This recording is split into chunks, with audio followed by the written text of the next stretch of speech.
Hello, my name is Ann, and welcome where we lift you up in liberty. Now let's join our broadcast as Pastor Earl Wallace explains how the Bible applies to our personal and civic lives. Yesterday, we discussed the importance of knowing God as He reveals Himself consistently from Genesis to Revelation, line upon line and precept upon precept. Today, I want to talk about Deuteronomy 28. Have you ever read the blessings and curses God says we either obtain or default to in Deuteronomy 28 when we either keep His commands or fail to keep His commands? Remember, God says, I am the same yesterday, today, and forever in Hebrews 13:8. God does not save us to exempt us from His law. He saves us because we are guilty under His law, which remains valid and is the basis upon which all people and all nations shall be judged. God's law is immutable, and He continues to hold us and our nation accountable for the way we either conduct ourselves under it or for the way we ignore it to our own peril. Tell me if you agree with me regarding some of the ways Deuteronomy 28 applies to our nation today. Deuteronomy 28, 1-6 says this. Basically, there are blessings in domestic affairs for our obedience to God. Verses 1-6 read as follows. And if you faithfully obey the voice of your Lord your God, being careful to do all His commandments that I command you today, the Lord your God will set you high above all the nations of the earth. And all these blessings shall come upon you and overtake you.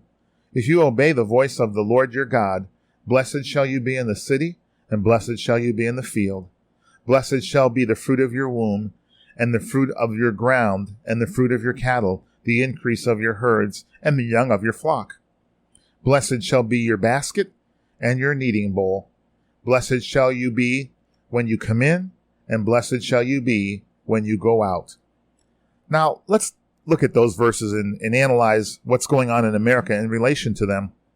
With the abortion rate in our country today, would we say that the fruit of our wombs are blessed in our nation?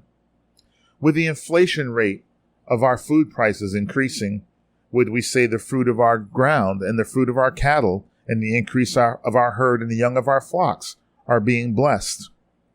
Would you say that our cooking baskets and our kneading bowls are blessed?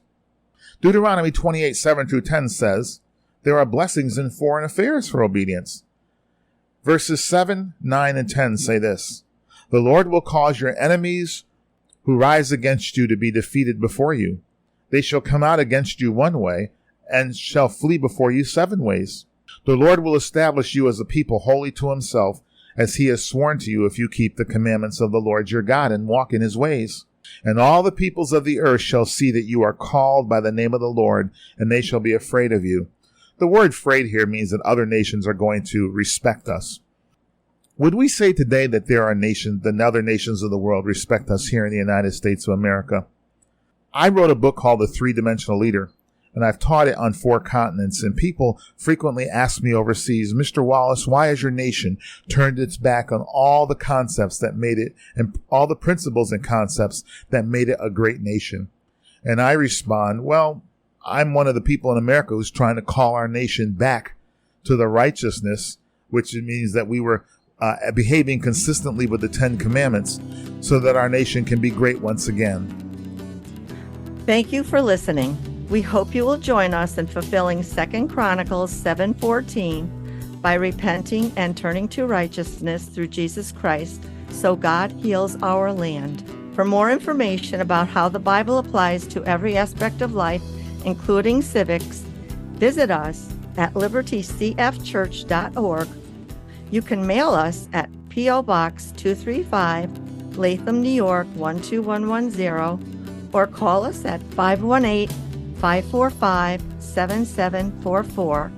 That's 518-545-7744.